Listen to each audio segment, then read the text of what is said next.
আচ্ছা অনির্বাণ বলো তো পৃথিবীর সবচেয়ে সুন্দরতম অনুভূতি কোনটা?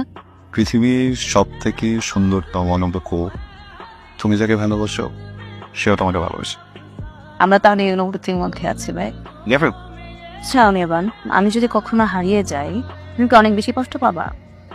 কষ্ট পাবো, শাস্তি পাবো, একটা কারাগারে দণ্ডপ্রাপ্ত হবো। কারাগারের নাম কি বোঝো না? লক্ষ্য বছু বুঝছি তো। চলো।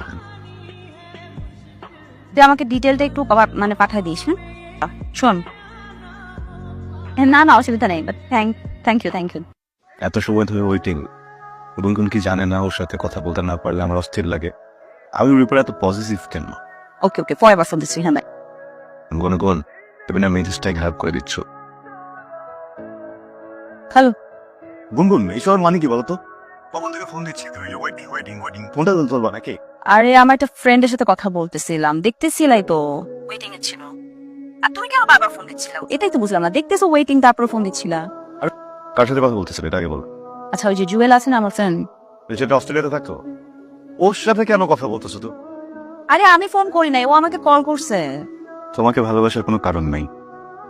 3 বেলার ভিতরে 1 বেলা খাই তাতে সমস্যা নেই, দিন শেষে শুধু তোমাকে চাই। আর তুই আমার জন্য এত পাগল কেন বলতো? ভালোবাসলে একটু পাগল না হলে হয়? তাও সেটি আমার জন্য আর কি করতে পারবা তুমি?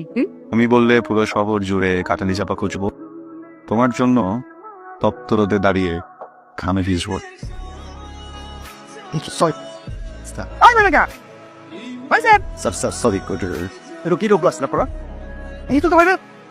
স্যার কিছু মনে করুন প্লিজ, আপনি যান স্যার।